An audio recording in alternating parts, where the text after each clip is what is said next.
Ayer hablamos sobre el significado del oro, por ejemplo, en el santuario, ¿recuerdan? Bueno, vamos a ver entonces esta noche, vamos a continuar el tema de esta noche, la clase número 2, que tiene que ver con el significado de los otros metales que nos hicieron falta y el santuario mismo. Recordemos este texto o repasemos este texto. Dice Lucas capítulo 24, el versículo 27, que Jesús mismo nos da la clave. Dice, y empezando desde Moisés y todos los profetas, les declaró lo que toda la Escritura decía de él. ¿Nos estamos dando cuenta? A ver, yo quiero que ese versículo hay que masticarlo bien. Mire lo que Jesús está diciendo. Cuando Jesús se encontró con los discípulos después de la resurrección, dice en Lucas 24, 27, que Jesús, empezando desde Moisés, o sea, desde el libro de Génesis, porque los primeros 5 libros son de Moisés, empezando desde Moisés y todos los profetas, les declaró lo que 20 libros de la Escritura decían de él, ¿cierto? No, lo que toda la Escritura decía de él. ¿Eso qué quiere decir, hermanos? Toda la Biblia nos habla de Jesús. Realmente nos habla del plan de la salvación. Por eso es que en San Juan 5:19 el Señor dijo, escudriñad. ¿Qué quiere decir la palabra escudriñar? Escarbar, meter profundo, cavar profundo, no por encimita. Cuando uno lee la Biblia así por encimita, nunca se da cuenta de detalles como lo que estamos viendo. Por eso la invitación de Jesús es, del Señor, escudriñar las Escrituras, porque ya que pensáis tener en ellas la vida eterna, y ellas son las que dan, y dijo, las Escrituras, lo dijo en plural. O sea, toda la Biblia da testimonio de ¿quién? Da testimonio de Jesús. Entonces, hermanos, el santuario es un símbolo de Cristo y es un símbolo del plan de la salvación. Ayer estábamos hablando del atrio. ¿El atrio qué es? Es la parte de afuera de la tienda. Si ustedes se dan cuenta, en esa fence que está allí de color blanco, dentro de la fence hay una casa. Esa casita se llamaba el tabernáculo. Y la yarda, lo que está al frente, pues es el atrio. Entonces, en el atrio vimos ayer dos muebles. Uno era el altar de los sacrificios y el otro era la fuente de bronce. Cuando las personas, como ustedes están viendo en las láminas, se paraban en la puertita porque abrían las cortinas, las puertas, entraban y se paraban ahí en la puerta, ¿qué podían ver ellos? ¿Qué podía ver la gente? A ver, imagínense que usted está parado ahí en la puerta, ¿qué pueden ver? Pero ¿qué se puede ver ahí? Mira, haga cuenta que usted está parado allí, ¿qué se está viendo? ¿Si están viendo algo o no están viendo algo? Sí, se veía al sacerdote, se veían los animalitos que iban a sacrificar, se veía el altar del sacrificio, sí. Se veía la fuente de bronce un poquito más atrás, sí. Y lo único que se veía de la casita era la puerta cerrada.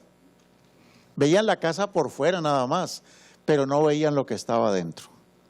El atrio, o sea, la yarda al frente, el atrio representa el ministerio visible de Cristo. Eso es lo que representa el atrio, el ministerio visible de Cristo. Pero lo que estaba de la primera puerta hacia adentro, eso nadie lo podía ver.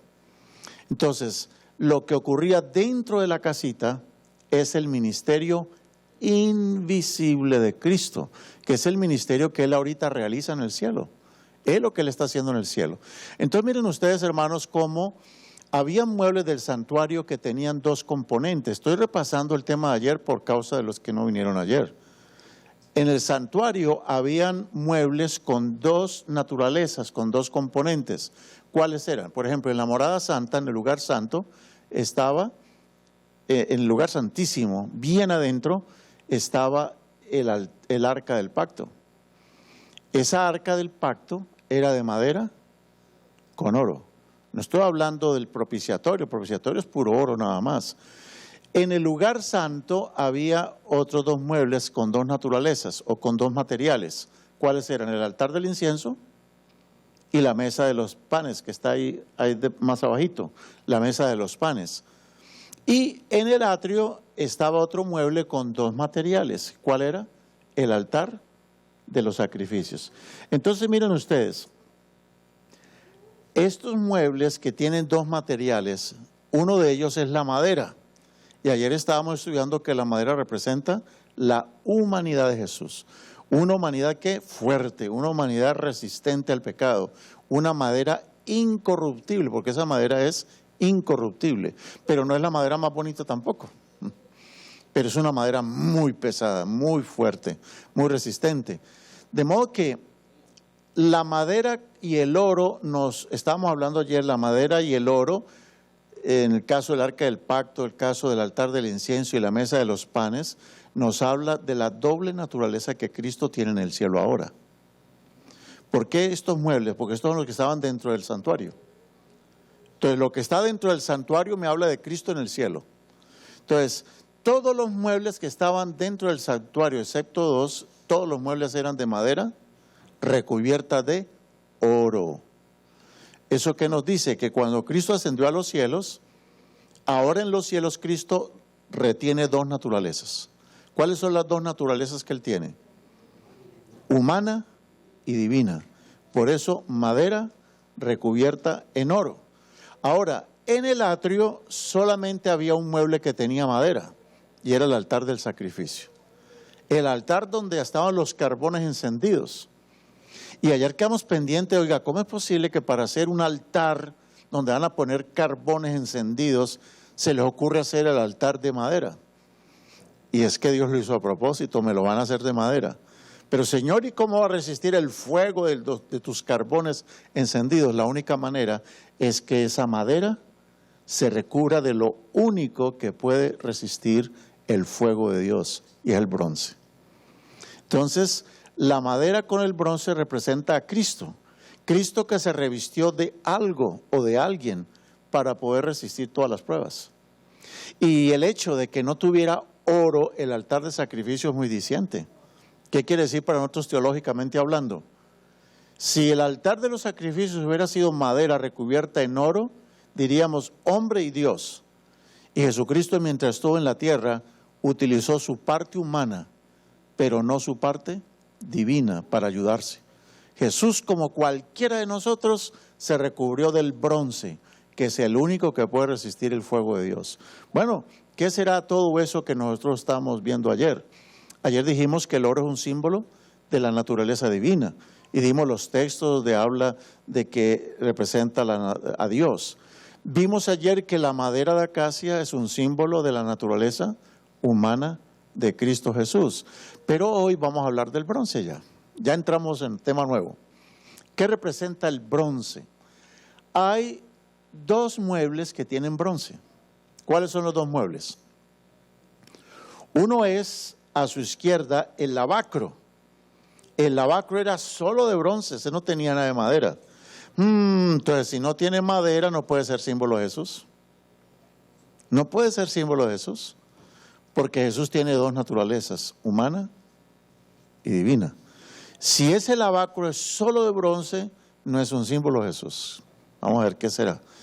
El otro mueble, que ya lo hemos dicho varias veces, es el altar de los sacrificios, que ese sí era de madera, y de madera recubierta en bronce.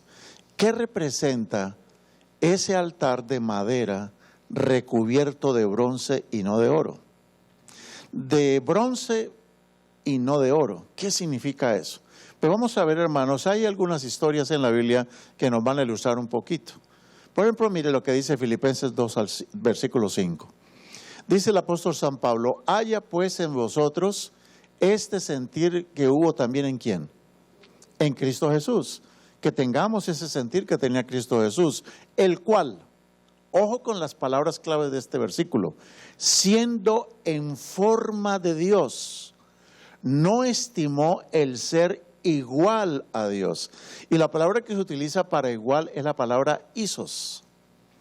Jesucristo es isos theos. ¿Qué quiere decir isos theos? Es como en la geometría. ¿Han oído hablar ustedes de los triángulos isósceles? ¿Qué son triángulos isósceles? Hay tres clases de triángulos: equiláteros, isósceles y escalenos. Los equiláteros es que todos los tres lados son iguales. Y los isósceles son los que tienen dos lados iguales y uno desigual. Pero son ¿qué? Iguales los dos lados. Si usted puede medir un lado del triángulo y mide exacto igual que el otro lado. Si llega a medir una gotita menos ya no es isósceles, es escaleno. Un triángulo escaleno es el que tiene todos los tres lados desiguales. Bueno, terminamos la clase de geometría y metámonos otra vez a la de teología. Jesucristo es isos, teos. Teos quiere decir Dios. O sea, Jesucristo es ¿qué? Igual. Cuando utiliza la palabra isos quiere decir igualito. Si fuera la palabra parecido, semejante, se diría homo. Homo. Jesucristo es isos y no homos. Es isos. Isos Dios. Es igual en cantidad y en calidad a Dios. Entonces mira lo que está diciendo, que Cristo siendo en forma de Dios, no estimó el ser de igual calidad y de igual cantidad que Dios, como algo a que aferrarse, sino que dice el versículo 7, se despojó a sí mismo y tomó la forma de siervo. Y la palabra siervo es la palabra dulos, y dulos quiere decir esclavo. Y se hizo, mire la palabra ahora, ¿se hizo qué? ¿Igual a los hombres o semejante? ¿Qué diferencia hay entre igual y semejante? ¿Qué diferencia hay entre igual y semejante? ¿Hay alguna diferencia o no? Semejante quiere decir es parecido pero no es igual. Jesucristo es homoioma, eso dice en el idioma griego, es homos, hombre, es semejante a los hombres, no igualito. ¿A ustedes creen que Jesús era igual a mí? ¿La naturaleza humana de Jesús era igual a la mía? No. No, no es igual, pero aún así era hombre. Por ejemplo, nosotros tenemos la misma naturaleza de Adán antes del pecado. La naturaleza de Adán antes del pecado, no. Nosotros tenemos una naturaleza como caída. Caída. O sea, no somos de la misma naturaleza de Adán. Pero Adán sigue siendo un hombre y nosotros seguimos siendo hombres. Jesucristo es llamado en la Biblia el segundo Adán. Si es llamado el segundo Adán es que Jesucristo no es como cualquier ser humano tampoco. Jesucristo es como Adán y enfrentó la tentación en la condición de Adán, pero con unas debilidades tremendas. Ese es un misterio muy grande que trataremos de medio explicar un poquito en los próximos temas. Mire, Jesucristo no utilizó su divinidad para vencer. ¿Podía haberlo hecho o no? Un día le dijo a la gente, destrúyame, mátenme, y yo reedifico mi templo en 3 días, y estaba hablando del mismo. Dijo, yo puedo dar mi vida y volverla a tomar cuando yo quiera, porque Él es Dios. Él podía convertir los panes en piedras o no, y las piedras en panes. Las dos cosas o no. Algunos no necesitamos ser Dios para convertir el pan en piedra, ¿no? Lo dejamos por fuera y entiesa todo. Pero en el caso de Cristo, Él tenía poder para convertir las piedras en panes. Sí, porque Él es Dios. Pero no utilizó su poder para nada. No utilizó el oro. Utilizó el bronce. Sin el bronce, Cristo no hubiera hecho nada tampoco. Y nosotros como hombres no podemos usar el oro porque nosotros no tenemos naturaleza divina. Pero sí podemos utilizar el bronce. Y el bronce es el único capaz de hacer que uno viva en armonía con Dios, en resistencia al fuego de Dios. Miren ustedes cómo Cristo no utilizó su oro, su divinidad. Dice Hebreos 5:7, y Cristo en los días de su carne, ofreciendo ruegos y súplicas con gran clamor y lágrimas al que le podía librar de la muerte, fue oído a causa de que era Dios. ¿Amén? No, fue oído era a causa de su temor reverente. Dígame, ¿nosotros podemos tener temor reverente también o no? Claro. Jesucristo actuó como un hombre. Y dice Hebreos 5:8, recuerden que esta semana estamos estudiando el libro de los Hebreos. El libro de los Hebreos es el libro más hermoso para hablar del tema del santuario en toda la Biblia. Él te vuelve, yo decía ayer que hay libros aburridores, lo dije entre comillas. Hay libros aparentemente aburridores, Pero no, hermano, no son aburridores, son espectaculares, sino que a veces uno no tiene las claves para saberlo interpretar. Y el libro de los Hebreos, eso es lo que tiene el libro de los Hebreos también. Una de las cosas buenas del libro de los Hebreos es que el libro de los Hebreos le da vida al libro de Levíticos, le da vida al libro de Éxodo, donde están todas las historias del santuario. Maravilloso libro. Dice Hebreos 5:8, que Cristo, aunque era hijo, aunque era Dios, aunque era hijo de Dios, por lo que padeció, ¿qué? ¿Cómo no era Dios? Sí, pero él como hombre le tocó, ¿qué? Aprender. ¿Nosotros también podemos hacerlo o no? ¿También podemos aprender? Claro, nosotros también podemos aprender cómo es. Y dice el versículo 9 de Hebreos 5, y habiendo sido, ¿cómo? ¿Jesús fue qué? Luego él ya no era perfecto. Una cosa es perfecto y otra cosa es perfeccionado. ¿Qué quiere decir algo perfeccionado?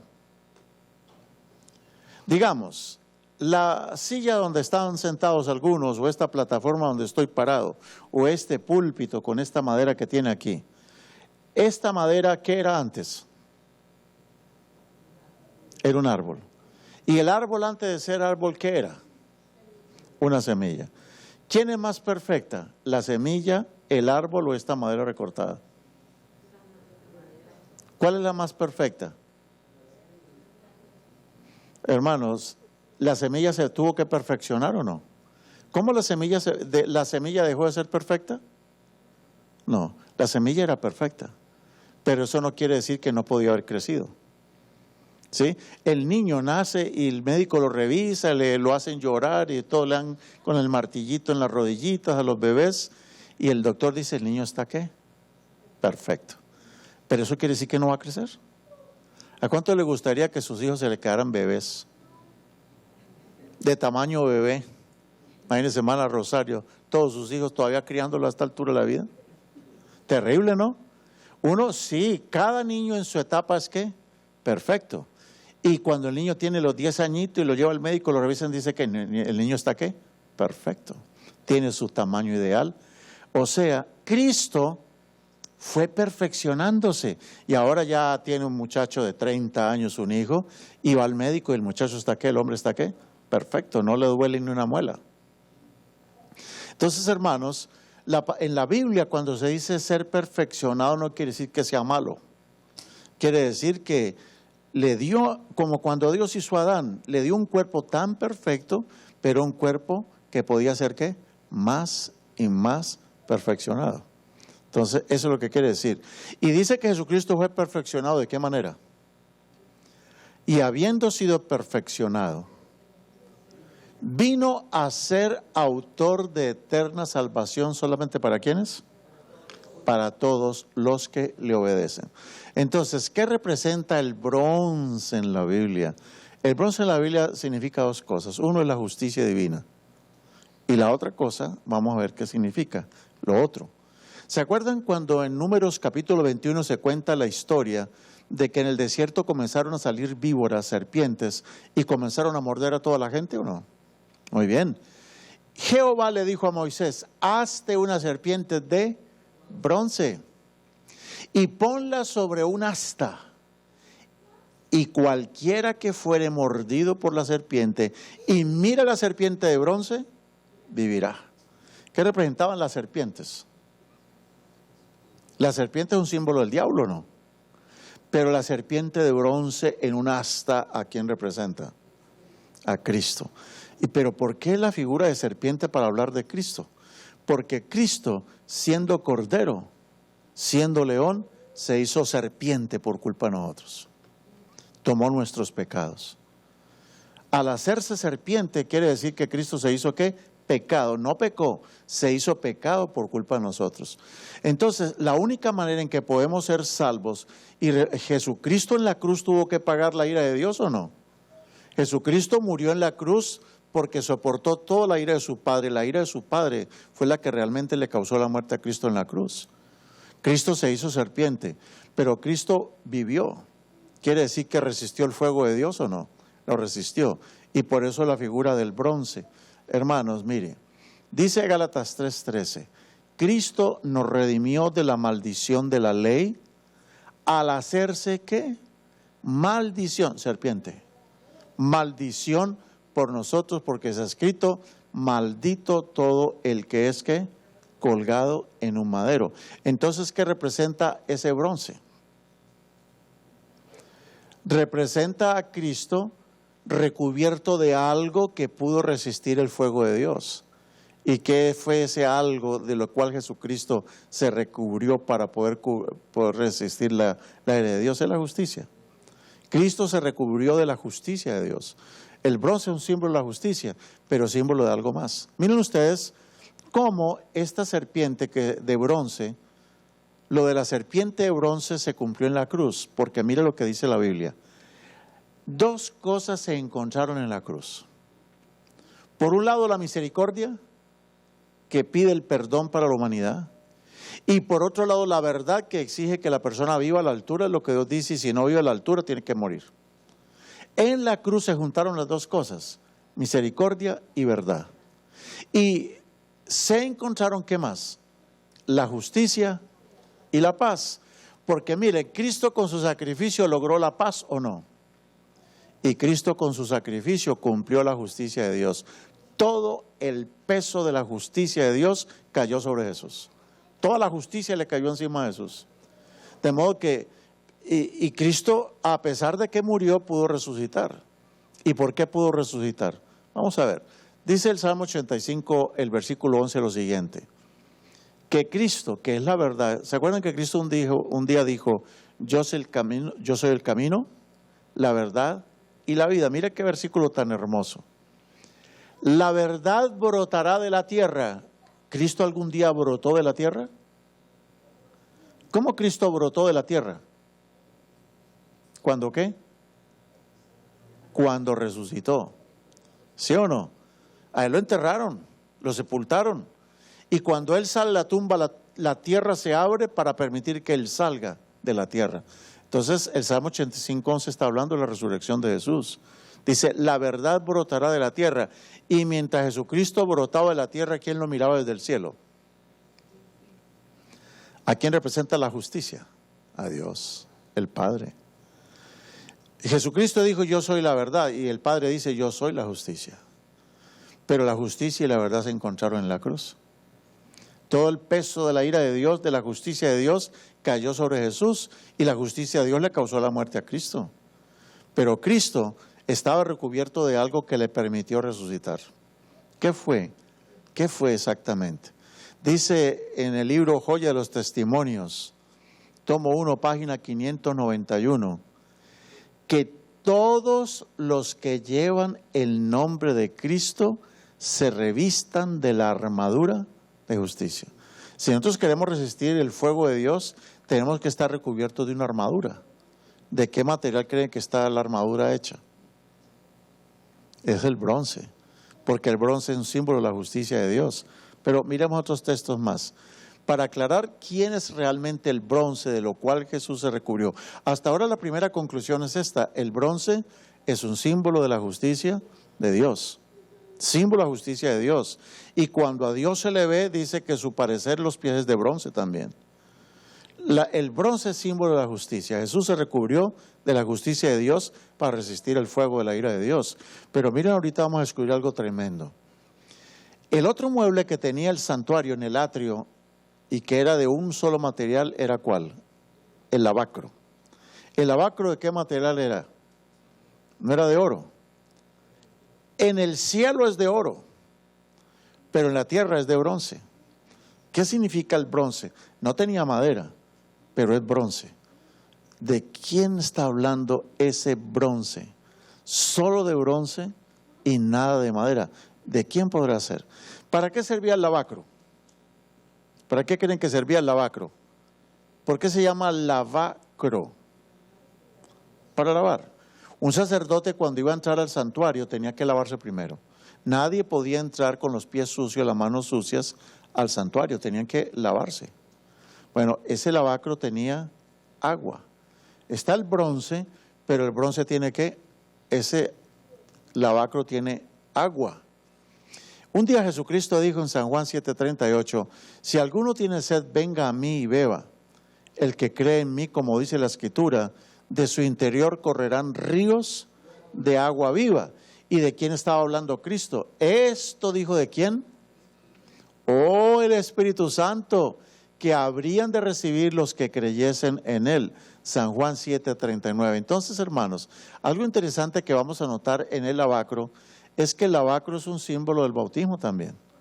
Jesucristo tuvo que pasar, antes de comenzar su ministerio, antes de morir en la cruz, 3 años antes, Jesucristo pasó por el bautismo, ¿o no?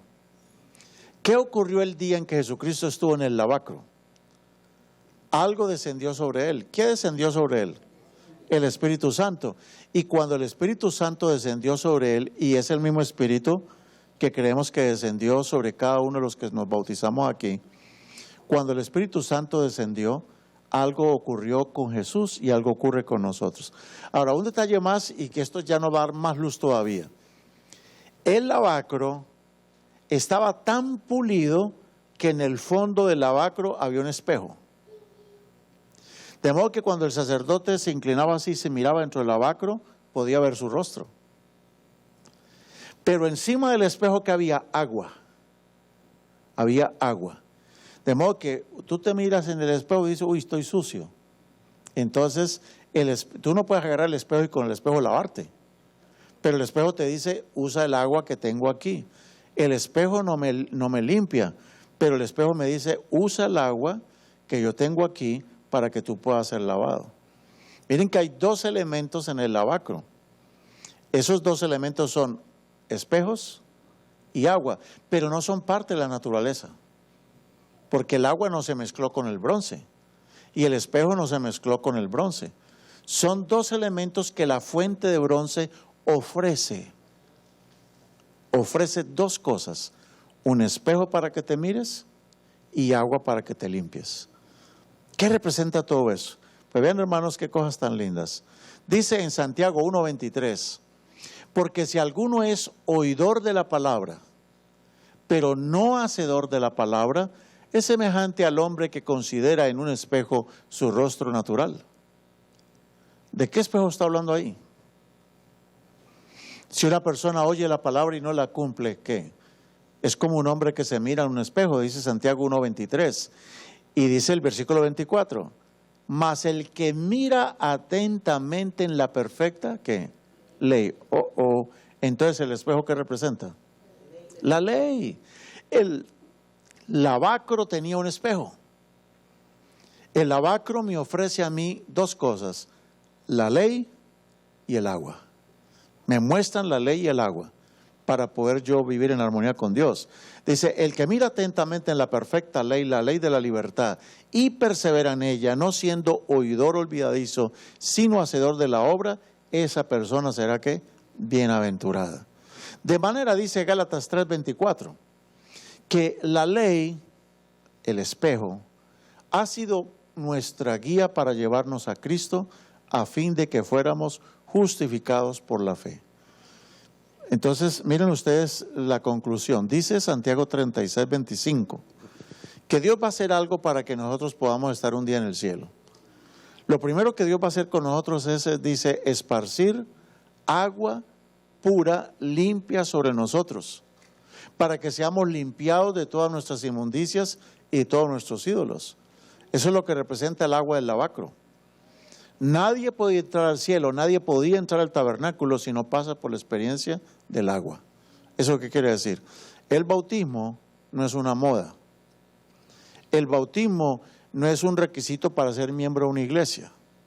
El bautismo es la condición que Dios puso para que tú y yo entremos en el santuario celestial. Eso tú no tienes opción. ¿Quieres ir al cielo? Te tienes que bautizar. Quiera o no quieras, te tienes que bautizar. Si quieres ir al cielo. Si no quieres ir al cielo, listo, no hay problema, quédate. Por eso es que Marcos 16:16 dice, el que creyere, pero el que creyere, este es un asunto de moda, es un asunto de fe. Dice, el que creyere y fuere bautizado, será salvo. No es que el bautismo me salve, pero es el primer requisito que Dios pone para la salvación. Dios dice, ¿tú quieres venir al cielo? Mira, entonces, si quieres entrar al cielo, te tienes que dejar lavar. Porque sucios no entramos al cielo. Y el bautismo fue lo que Dios estableció para lavarnos de todos nuestros pecados. Imagínense ustedes, hermanos, cuando yo me bauticé casi a los 22 años de edad, y yo me puse a pensar en la lista de pecados que había cometido. Es un muchacho de 22 años, ¿cuántos pecados podría haber cometido? Y todo me es perdonado, todo, y esto que hice aquel, sí. Y eso otro que hice también, sí. Por eso a mí cuando la gente me pregunta de mi vida pasada, a mí me molesta que me pregunten de mi vida pasada. Porque Dios a mí no me pregunta por mi vida pasada. Por eso nadie tiene derecho a pedirme a mí cuentas de mi vida pasada. Porque mi vida pasada murió, desapareció en el bautismo. Por eso usted, hermano, no debe torturarse por el pasado. Yo no sé cómo hay gente que vive atormentada por su pasado. Es que me hicieron, es que no sé qué. Están llamando es lástima nada más sobre sí mismos. Cristo borra mi pasado, mis traumas los borra. Pero hay gente que quiere meterle uña a la cicatriz solamente para llamar la atención y que le tengan lástima. Pero así no debe ser. Si Cristo me lava de mis pecados, yo debo creer que eso murió, desapareció. ¿Que yo qué? Qué pena, yo nada. ¿Cómo tú pruebas de mi pasado? ¿Qué me hablas de mi pasado? Cristo lo borró. Entonces es el demonio a veces que quiere a uno hacerle como recordar el pasado. Pero usted no lo permita. Usted no hable de su pasado. Hable de su pasado solamente para dar testimonio, sin entrar en detalles, de lo que Cristo hizo en su vida. Hermanos, Dios dice, esparciré sobre vosotros agua limpia. Y seréis limpiados ¿de qué? De todas vuestras inmundicias. ¿Cuántas inmundicias hemos cometido en la vida? ¿Hemos cometido inmundicia o no? Y dice el Señor, los limpiaré de todas. Si yo fui drogadicto, criminal, asesino, ladrón, Z, X y Y y todo lo demás, si yo fui lo que fui, dice el Señor que Él todo me lo va a limpiar. Entonces, si me lo limpia, nadie tiene derecho de preguntarme por mi pasado, ni sacarme mi pasado. Nadie. Y ya no me torturo por el pasado, ya no, yo me olvido mi pasado. Eso lo hace Cristo. Y dice el Señor que además nos limpia de todos nuestros ídolos. Y después de que el Señor nos ha lavado, Él dice, ok, ya los lavé, ahora déjeme hacerle la operación de pecho abierto. Esta es la verdadera operación de pecho abierto. Dice el Señor, yo les voy a abrir ese pecho, les voy a quitar el corazón de piedra y les voy a poner mi propio corazón de carne en lugar de que tenían. Pero el Señor no va a cambiar tu vida, tu corazón, mientras tú no te bautices. Por eso la gente que dice, no, espere que cuando yo cambie, cuando yo solucione este problema, entonces yo me voy. Mentira, no lo va a hacer. Si tú vas a arreglar tu vida, entonces ¿para qué Cristo?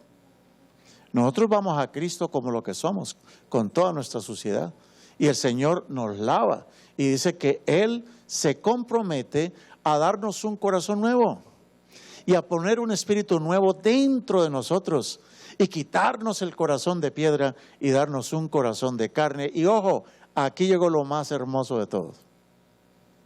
Dice, y pondré dentro de vosotros mi espíritu. Y cuando ya tengan el Espíritu Santo adentro, ahora sí, yo, dice Dios, soy yo, no ustedes. Yo me encargo de que ustedes anden en mis estatutos, guarden mis preceptos y los pongan por obra. ¿Es obra de quién? De Dios. ¿Qué es lo único que yo tengo que permitirle a Dios? Que me lave. ¿Y cómo se lava uno? Como Linda ayer se bautizó aquí, ahí. Todo lo que hizo Linda ayer se fue por el sifón ayer. Todo fue lavado. No se torture por su pasado. No importa, ya no importa, no existe. Es una persona nueva. Pero ¿qué va a hacer Linda o el que se bautice el día de mañana, cuando ya se bautizó y mañana qué va a hacer? Bueno, ahí es donde viene el trabajo de alguien muy grande que se llama el Espíritu Santo. Él es el único que nos va cambiando nuestra vida, cambia el corazón y nos pone, hermanos, ese deseo de obedecer los mandamientos de Dios. Esa es la obra que hace ¿quién? El Espíritu Santo. Miren ustedes por qué Cristo venció. ¿Cristo venció porque era oro o porque se recubrió de bronce? Se recubrió de bronce. Del bronce de la fuente. Del bronce creador de la ley y del bronce que es el agua, que facilita el agua para que seamos lavados. Bueno, dice Hebreos 9, versículos 13 y 14, que Cristo, mediante, subrayemos, Cristo, mediante el Espíritu Eterno, se ofreció a sí mismo sin mancha a Dios. A ver, entonces, ¿por qué Cristo llevó una vida perfecta? ¿Quién le ayudó a Cristo a tener una vida perfecta? ¿Quién fue? O sea que Cristo no hizo nada de sí mismo, era el Espíritu Santo. ¿De qué se recubrió Cristo entonces? Cuando una persona está llena del Espíritu Santo, es una persona que obedece las cosas de Dios. No tienen que ponerle un policía detrás. Se va para la ciudad que sea, no importa, se queda en un hotel solo, y aunque esté solo y lejos de la mujer, lejos de los hijos, esa persona anda bien, pero porque el Espíritu Santo está en él. Pero si una persona se bautiza nada más, solo un bañito de agua, y no permite que el Espíritu Santo le guíe, donde quiera que va anda haciendo las pilatunas y las cosas terribles, pero porque no tiene el Espíritu Santo. Bueno, hermanos, entonces, Jesús dijo en Lucas 4:18, el Espíritu del Señor está sobre mí. ¿Cuándo estuvo sobre él? ¿Cuándo fue? Cuando se bautizó. Siempre el Espíritu Santo estuvo con él, pero el día de su bautismo el Espíritu Santo le dio algo más todavía. Antes de los 30 años Cristo no hizo ningún milagro. Estuvo sujeto a sus padres. Aprendió el arte de la carpintería y no andaba por ahí haciendo milagritos, no, eso para nada. Es cierto que existen libros por ahí que hablan como el Evangelio de Nicodemo, que nosotros no lo aceptamos como inspirado por Dios. Hubo un tal Evangelio de Nicodemo, se llama un libro apócrifo. Ese Evangelio de Nicodemo decía que cuando Cristo estaba chiquito le gustaba jugar con barrito, con agua y tierra, y hacía palomitas de barro, o sea, los pajaritos, ¿no? Los hacía de barro y luego les hacía y salían volando. Eso no es cierto. Cristo no hizo milagros durante esos 30 años. Estaba aprendiendo, negándose a sí mismo, preparándose para cuando venía el día, y el día de su bautismo fue cuando el Espíritu Santo ahora desciende para capacitarlo. ¿Para qué? Y lo que dice, el Espíritu del Señor está sobre mí, ¿por qué? Me ha ungido, ¿para qué cosas? Para anunciar el Evangelio. Número 2, para proclamar libertad a los cautivos. Número 3, para dar vista a los ciegos. Número 4, para poner en libertad a los oprimidos. Oh, entonces, ¿quién hacía los milagros? ¿Por qué Cristo hacía milagros? Porque el Espíritu Santo estaba sobre él.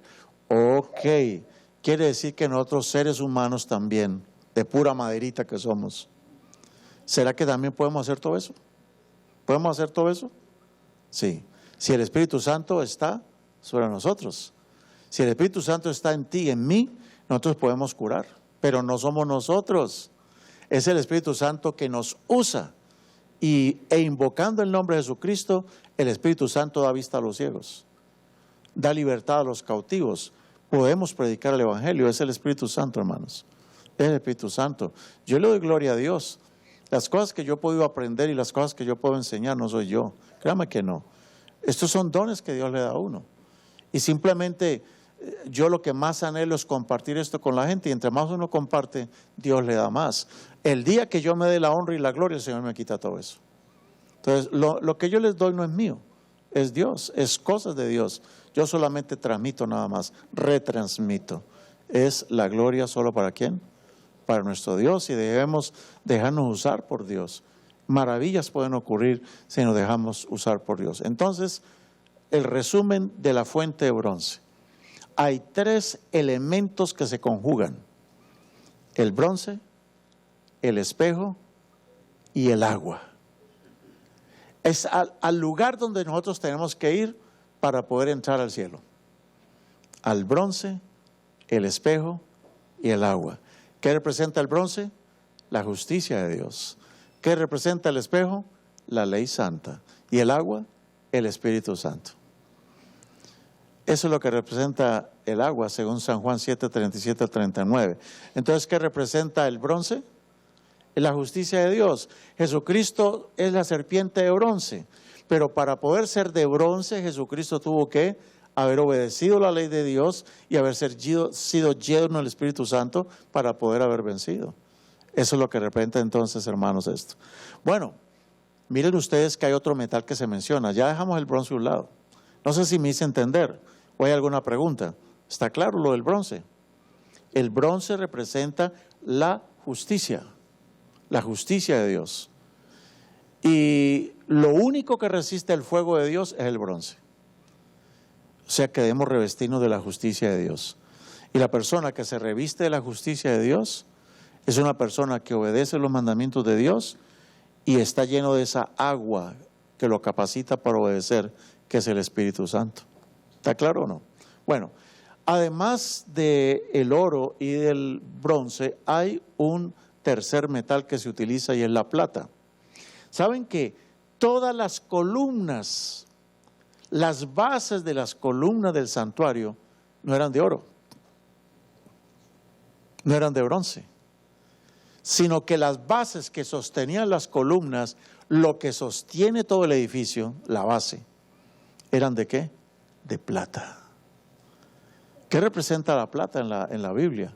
Miren ustedes este texto tan hermoso. Dice el Salmo 12, 6.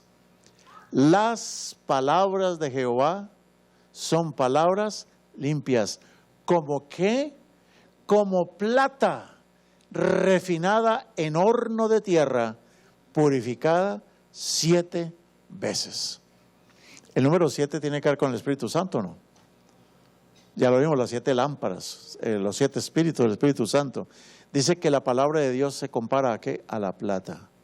Bueno, entonces, ¿qué representa la plata en el santuario?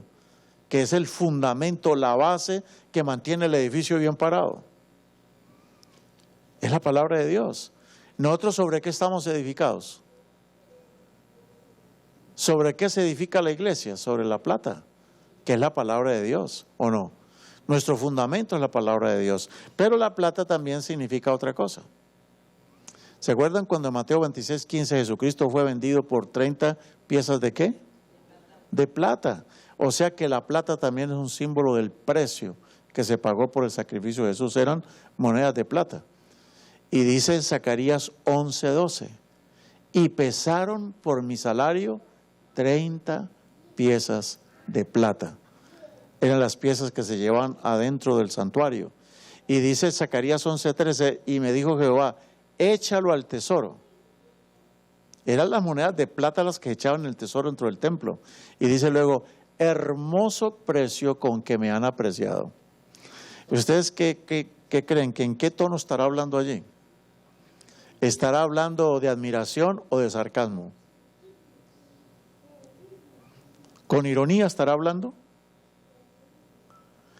Hermanos, ¿cuánto costaba, lo han escuchado ustedes, yo sé muchas veces, un buen esclavo cuánto podía costar? Por un buen esclavo se podía pagar 10 piezas de plata en aquellos tiempos. Cuando uno lee sobre la cultura, en aquellos tiempos usted podía comprar un buen esclavo por 20 piezas de plata. Pero cuando se pagaba 30 piezas es porque el esclavo tenía buena dentadura, buenos ojos, buenos pulmones, buenos músculos, no estaba quebrado, ni chueco, ni torcido, y la vista muy buena. Eso mire que a los esclavos les miraban los colmillos como le miran a los caballos para ver. ¿Por qué le miran el colmillo al caballo? A ver si está viejo el caballo o no, ¿no? Por eso dice un dicho por ahí que a caballo regalado no se le mira el colmillo. A los esclavos les miraban, les revisaban las orejas, los ojos, les levantaban el labio para mirar los colmillos. Y si era un esclavo bueno, buena espalda, 30 piezas de plata, uy, tremendo. Y Cristo fue vendido por Judas, ¿por cuánto? Entonces cuando dice, Y me dijo Jehová, échalo al tesoro, porque noten ustedes lo que decía el versículo 12. Dice, pesaron por mi salario, ¿cuánto? 30 piezas de plata. Y me dijo Jehová, echa el salario con que me pagaron al tesoro del templo. Hermoso precio que me han apreciado. Y tomé las 30 piezas de plata y las eché en la casa de Jehová al tesoro. O sea que las 30 piezas de plata, ¿de quién me hablan? De lo que pagaron para que Cristo fuera mi Salvador. Y Dios dice, hermoso precio con que me han apreciado. Yo no creo que esté hablando con ironía, ¿no? Sino está diciendo, bueno, al menos me pagaron como el mejor esclavo. Eso fue el precio que Jesucristo tuvo que pagaron para que Jesucristo fuera nuestro Salvador. Bueno, hermanos, resumen. ¿Qué representa el oro? La divinidad. ¿Qué representa la madera? La humanidad.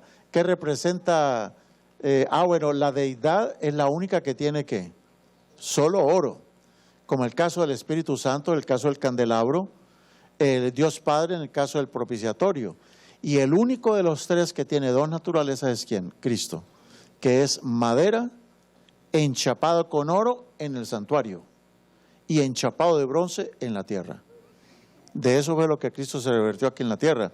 Se revistió de la justicia del Señor. Y el bronce es símbolo de la justicia divina y símbolo del Espíritu Santo. Y la palabra de Dios es representada por la plata. Por eso utilizaron esos metales en el santuario. Y todos estratégicamente. Miren, ahí está el resumen. Ok, miren ustedes ahora tremendo. Hay algo más que llama la atención y es cómo estaba hecho el santuario ya. El santuario mismo. Dice en Éxodo 25:8, me harán un santuario y habitaré en medio de ellas.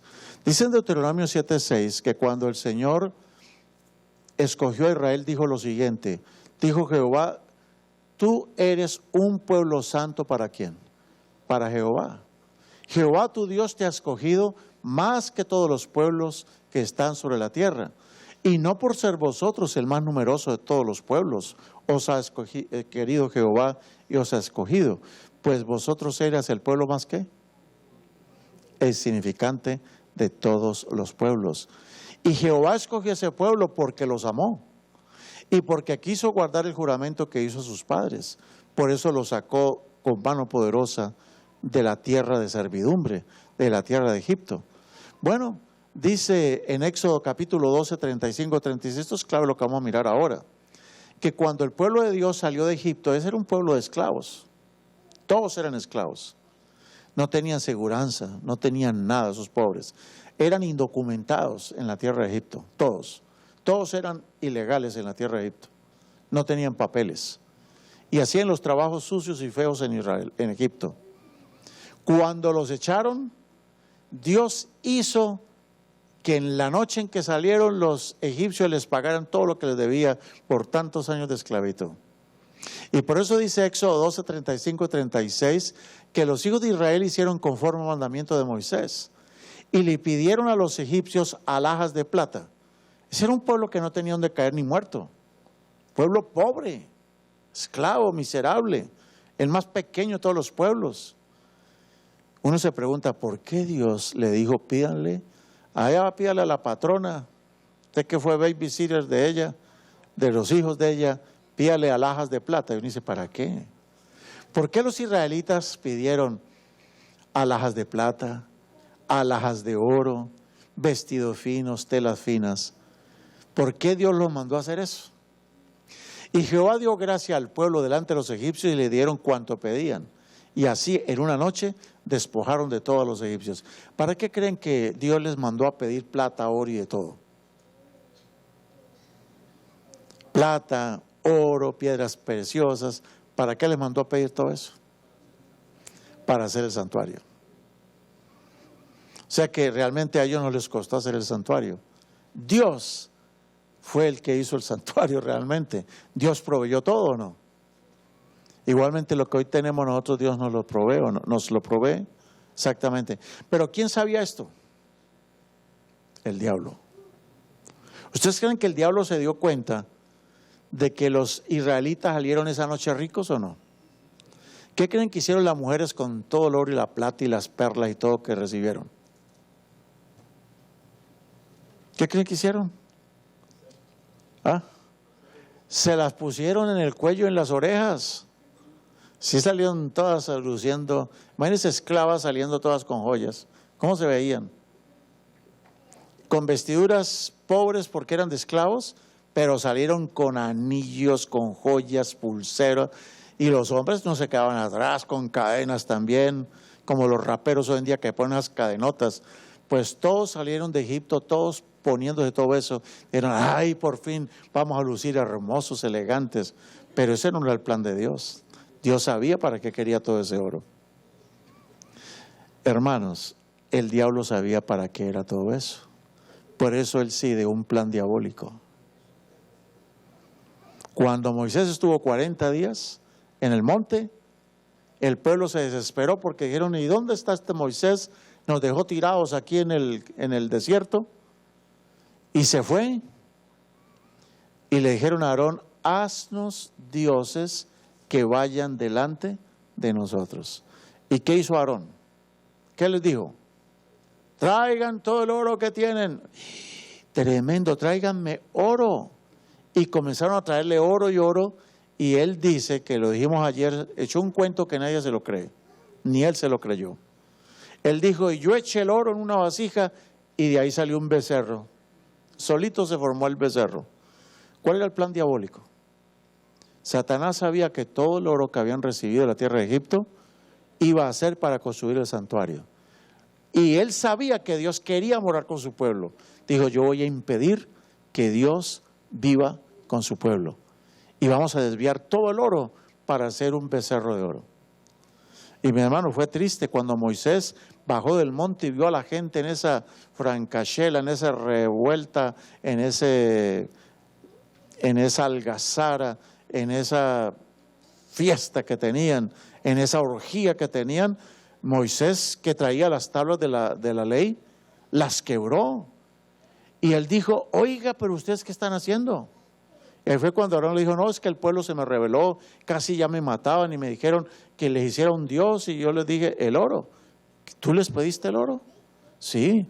Y mira el becerro que salió. ¿Saben qué hizo Moisés? Hermanos, cuando el demonio hace que nosotros desviemos el dinero que le pertenece a Dios para otras cosas, mire lo que hizo Moisés. Agarró el becerro de oro, lo echó en el fuego, y cuando se pulverizó todo el oro, les hizo tomar el oro. Oiga, esa gente, ¿quién de nosotros ha tomado alguna vez agua con oro?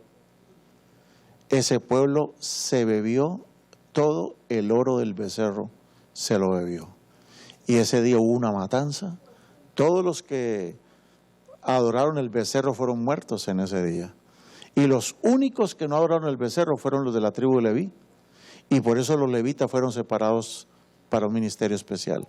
El Señor nos dice hoy, ¿será que el hombre robará a Dios? El demonio tiene muchos planes para hacer que nosotros seamos infieles a Dios. Y él tiene mucho éxito con nosotros. Dios dice, ustedes me han robado con vuestros diezmos y con vuestras ofrendas. Él nos dice eso. Y si nosotros le hemos robado a Dios los diezmos y las ofrendas, ¿qué tendríamos que hacer? Un plan para devolverle a Dios lo que no le hemos dado. Hay que devolverle al Señor eso, sus diezmos y las ofrendas. Entonces, hermanos, el plan de Satanás es que nosotros seamos malditos con maldición, porque nosotros como nación, dice, vosotros la nación toda me habéis, ¿qué? Robado, dice el Señor. Por eso Él dice en su palabra, tráiganlos todos los diezmos y el alfolí a la casa. Pero hoy anda mucha gente enseñando de que eso que traer los diezmos y las ofrendas, que eso es cuento de los pastores. No, ese es un asunto, pero ¿de quién? De Dios. Es un asunto de Dios. Y Dios promete que si somos fieles y traemos los diezmos y las ofrendas que son para su santuario y no desviamos los diezmos para otras cosas. Hay gente, hermanos, que utilizan los diezmos para otras cosas. Usan los diezmos para comprar Biblias, para pagar la radio, usan los diezmos para otras cosas, menos para lo que Dios dijo. Y mis hermanos, no puede haber bendición así. Claro que no. Pues bien, hermanos, después de que pasó esa desgracia, gracias a Dios que no todo el oro lo perdieron. todavía quedaba oro. Y entonces el pueblo, esto es bonito lo que dice Éxodo 35, 21 en adelante. Y vino todo varón a quien su corazón estimuló, y todo aquel a quien su espíritu le dio voluntad, trajeron como ofrenda a Jehová, para la ofrenda del tabernáculo de reunión, y para toda su obra, y para las sagradas vestiduras. Vinieron así hombres como mujeres, todos como voluntarios, de corazón. ¿Y trajeron qué? Oiga, hermanos, entonces las cadenas y los zarcillos y todo eso, yo sé que a algunos se le ve bonito en el cuello, en las orejas o lo que sea, pero ¿dónde se verían más bonitos? ¿Dónde se verían más bonitos? En el santuario de Dios. Por eso muchos de nosotros no usamos joyas. No porque por eso nos vayamos a salvar. No, uno no se salva por las joyas. Ni las joyas me hacen más santo, ni me hacen menos santo. Nosotros simplemente nos despojamos para dejárselo todo a Dios. Es un acto simbólico, me despojo para que Dios lo reciba todo. Pero yo no me despojo de mis joyitas para ir a comprarme un carro, no. Yo me despojo, si un día decido despojarme, me despojo es para consagrárselo ¿a quién? A Dios. Y más lindo se va a ver todo lo que yo tenía, ¿en dónde? ¿En la casa de Dios o no? Ese es el plan. Y dice que trajeron sus cadenas, sus arcillos, sus anillos, sus brazaletes y toda clase de joyas de oro, y todos los presentaban como ofrenda de oro a Jehová. Y los hombres que traían colores, pinturas especiales, traían azul, porque eso lo traían en un polvo especial. Cargaban bolsas con ese polvo que daba esos colores, y eso valía mucho dinero. Traían bolsas con color azul, con polvo de color azul, con púrpura, polvo de color carmesí. Trajeron el lino fino, el que le quitaron a los egipcios. Y muchas de las mujeres pues hacían sus ropitas de lino y tal, pero no, este lino es para el Señor mejor. Y trajeron el lino, y trajeron pelos de cabra. A las cabras cuando las pelaban todas, las trasquilaban, eso juntaban los pelos y formaban tejidos. Pelos de cabra, pieles de carneros teñidas de rojo, pieles de tejones. Los tejones era como la vaca marina o como el león marino. Eso es lo que se cree que era. Animales inmundos. Pero los secaban, les quitaban la piel, y esa piel de tejón era bien resistente. Era bien resistente, impermeable. Resistía el agua y todo eso. Bueno, y todo lo traían. Y dice el versículo 24, y todo el que ofrecía ofrenda, de plata también. ¿Estamos viendo? Y ofrenda de bronce. Traían la ofrenda ¿para quién? Para Jehová. Y el que tenía madera de acacia. ¿Para qué necesitaban toda la madera? Hasta con madera de acacia salieron de Egipto. Y todo el que tenía madera de acacia la traía, todo para la obra del servicio. Y tomaron de delante de Moisés toda la ofrenda que los israelitas habían traído para la obra del santuario, y ellos seguían trayendo ofrenda voluntaria cada mañana. Entonces los maestros de la obra que hacían la obra del santuario, dejando lo que hacían, vinieron y dijeron a Moisés: el pueblo trae mucho más de lo que se necesita para la obra que el Eterno mandó que se haga. Entonces Moisés mandó pregonar por el campamento: ninguno haga más ofrenda para la obra del santuario. Y así el pueblo fue impedido de ofrecer más. A mí me causa una tristeza cuando uno escucha a alguien pidiendo, rogando a la gente para que una ofrenda. Que para que no se caiga la obra, para que no se caiga la radio, para que no se caiga el ministerio y los programas que tengamos en la radio. Y saben ustedes que hay gente que llora, iglesias que lloran, porque se les pide una contribución mensual de $150. Y llora la iglesia: es demasiado dinero, 150 lo podríamos utilizar aquí. Hermanos, ¿no les parece triste la cosa? Pero en el tiempo de Israel, el tiro le salió por la culata al diablo, ¿no?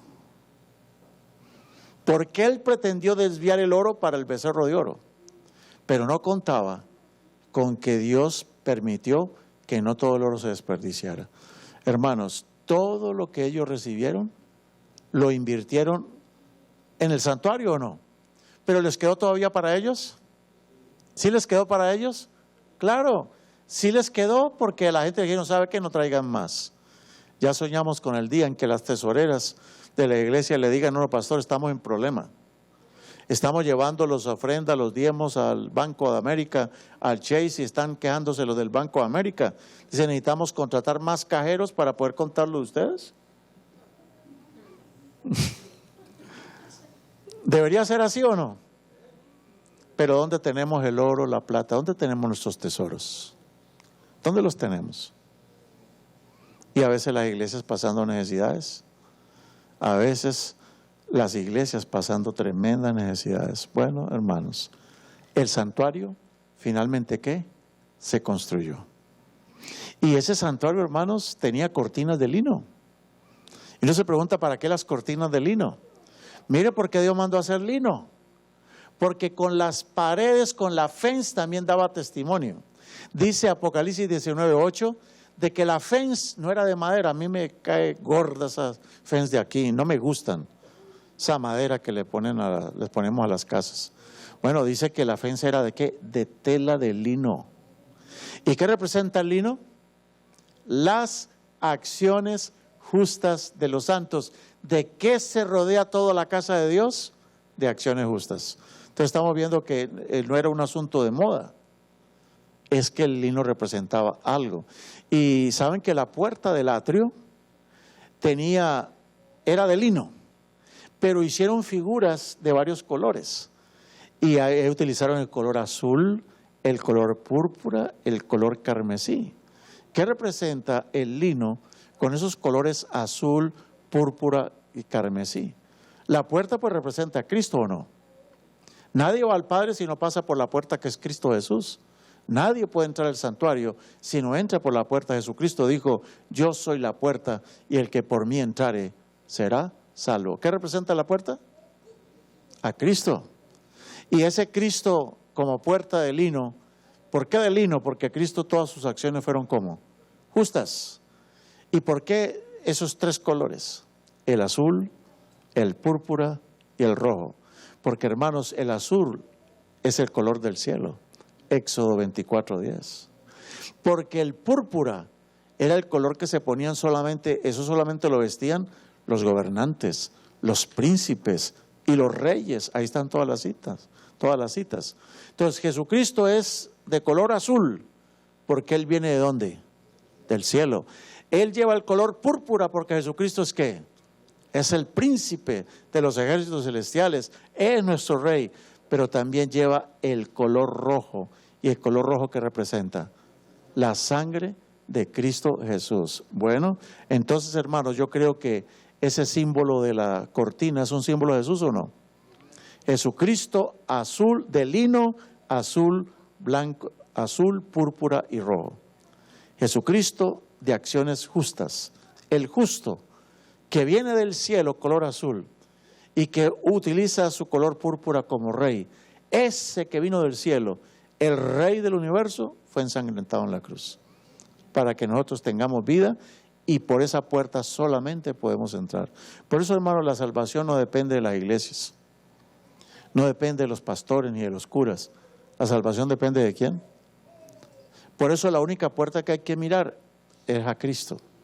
Si usted se pone a mirar otras puertas, está perdido, hermano. Estamos perdidos. La única puerta es ¿quién? Cristo Jesús.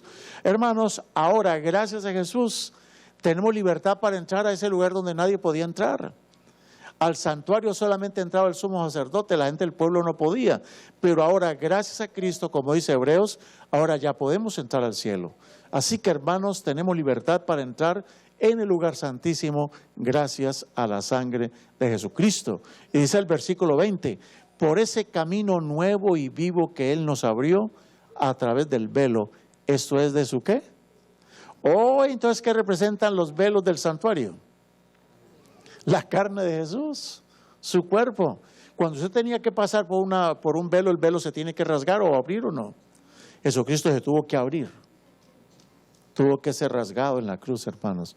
Por sus heridas, sus manos fueron rasgadas para que tengamos acceso al cielo. Bueno, ahora miren qué tremendo. El santuario tenía 4 cubiertas. Hermanos, ¿cuántos de ustedes quieren saber qué representan las cubiertas? ¿Quieren saber qué significan? Tendríamos que venir mañana, hermanos. Sí, para que no salgamos tan tarde de aquí, ¿o no? Pero en el día de mañana vamos a descubrir varias cosas. Primero, ¿por qué cuando el sacerdote entraba y miraba hacia el techo, veía esa cortina? Toda de lino. Y eran 10 exactamente. 10 cortinas pegadas, unidas por lazos. 10. Y las 10 eran igualitas todas, no había una cortina más grande que la otra. 10 igualitas que tenían figuras de querubines y que tenían 3 colores. El blanco, el azul y el rojo. Y encima de esa cortina había otro techo. Y ese otro techo era de pelos de cabra. Y encima del techo de pelos de cabra había uno de carneros, de pieles de carneros teñidos en color rojo. Y la que se podía ver era de la piel inmunda de tejón. Imagine usted pieles de tejón en el mismo lugar santo de Dios. Encima, era la más visible. ¿Qué representan esas 4 cortinas y por qué pieles de animales inmundos para el santuario de nuestro Dios? Pero ese va a ser el tema del día de mañana. Amén. ¿Cuánto nos gozamos en el Señor? ¿No les parece lindo lo que está diciendo la palabra de nuestro Dios? Hermanos, vamos a ponernos de pie y vamos a terminar con una oración. Y no olviden ustedes que mañana les esperamos. ¿A qué horas? A las 7:15. Vamos a ver si mañana traemos una película especial para que la veamos en esos primeros 15 minutos. Y a las 7:30 tenemos el sorteo del siguiente libro, el libro de la clase. Si alguien está interesado en el libro de la clase, afuera le podemos dar la información de cómo adquirirlo, o espérense hasta el sábado a ver si capaz que se lo ganan esta semana y no lo tienen que comprar. Bueno, vamos a orar. Padre, te agradecemos en esta hora porque nos permitiste estudiar esos maravillosos símbolos del santuario. El significado del oro, de la plata, del bronce, la madera. ¡Qué maravilla, Señor! Toda la divinidad involucrada en el plan de la salvación, el Espíritu Santo en el bronce, con el agua y los espejos, hablándonos de cómo se puede vivir una vida llena de santidad y pureza gracias al Espíritu y a la obra que Cristo hizo. Gracias, Padre, porque Cristo es la única puerta de acceso al reino de los cielos. Ahora, Padre, al salir a casa, llévanos con tu gran bendición. Que Jehová te bendiga y te guarde. Que Jehová haga resplandecer su rostro sobre ti y tenga de ti misericordia. Que Jehová alce a ti su rostro y ponga en ti paz. Amén.